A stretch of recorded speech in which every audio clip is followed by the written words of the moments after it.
We ready to go live. Who's ready to go live? Welcome in. Come on in, tell a friend. All black everything. Think it's pipe. Big James mini streams. Appreciate you for checking us out. Like and share, subscribe, and thumbs up like you're hitchhiking. Put that notification on too. Going live with this power of now. We sticking into the book. Take it for your own, do your own research. We just sharing this information, man. A lot of people don't know. Some do, some don't. If you don't, well, do what you do with it. If not, if you do, you know, great news. That's great too. We get right into it. And we do appreciate y'all for checking us out. We get into the psychological time. Time is obviously a man made construct, if you don't know. So use the man made construct for what it is and ease your mind for the rest of it. It continues like this: letting go of psychological time. Learn to use time in the practical aspects of your life. We may call this clock time, okay? But immediately return to the present moment awareness when those practical matters have been dealt with.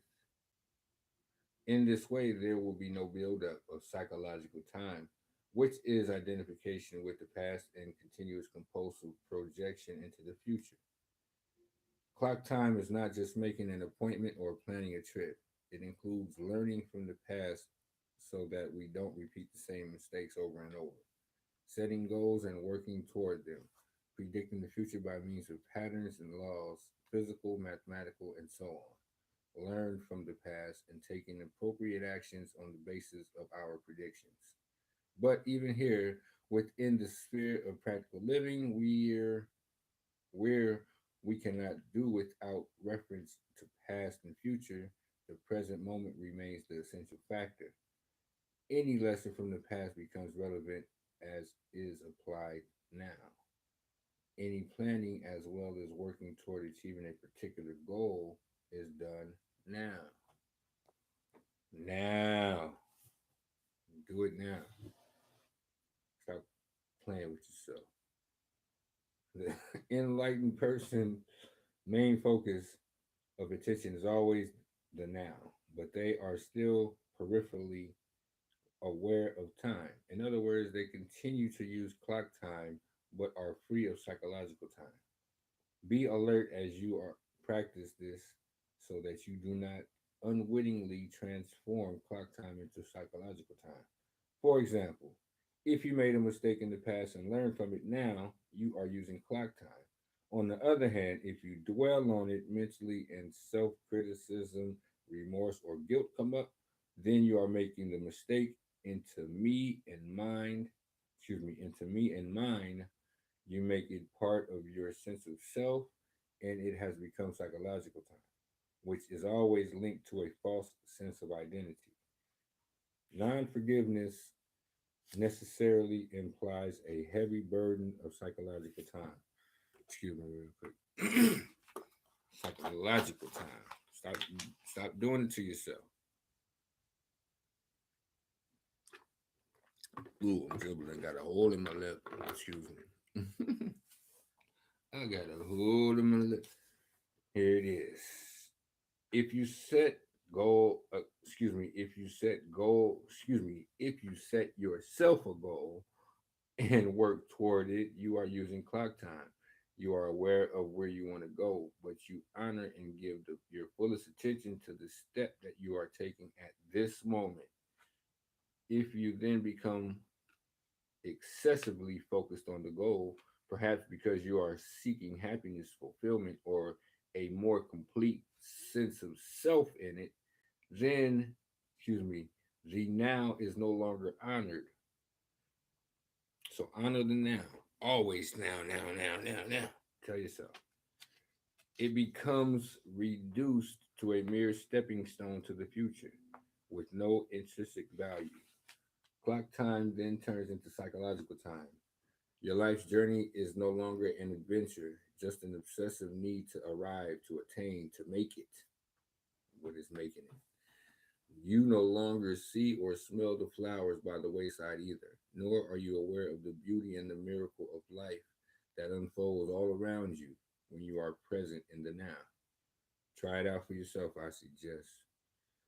I can see, he says, I can see the supreme importance of the now, but I cannot quite go along with you when you say that time is a complete illusion. And his reply or rebut is, when I say time is an illusion, my intention is not to make a psychological statement. I'm just reminding you of a simple fact, a fact so obvious that you may find it hard to grasp and may even find it meaningless. But once fully realized, it can cut like a sword through all the mind created layers of complexities and problems. Let me say it again. The present moment is all you ever have. I'm going to say it one more time. The present moment is all you ever have. And one more again. The present moment is all you ever have. There is never a time when your life is not this moment. Is this not a fact? The insanity of psychological time. We're just gonna get into it just a little bit.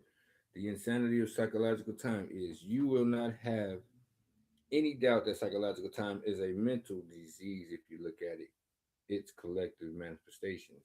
They occur, for example, in the form of ideologies such as communism, national socialism, or any nationalism or rigid religious belief systems which operate under the implicit assumption that the highest good lies in the future and that therefore the end justifies the means. Therefore, justifying all this bullshit that they got going on in the world. The end is no, excuse me, the end is an idea, a point in the mind projected future when salvation in whatever form, happiness, fulfillment, equality, liberation, and so on, will be attained. Not infrequently, the means of getting there are enslavement, torture, and murder of people in the present. Ooh, marinate on that one. Huh? To get to a projected, illusory future, people get killed, murdered, enslaved, tortured, all kind of heinous bullshit going on, man. But stay present in that now. Try it out for yourself. Like it, share, subscribe, it, thumbs up. Like it's hiking. It's the thinkers. Hey, all black everything. Big dreams, many streams.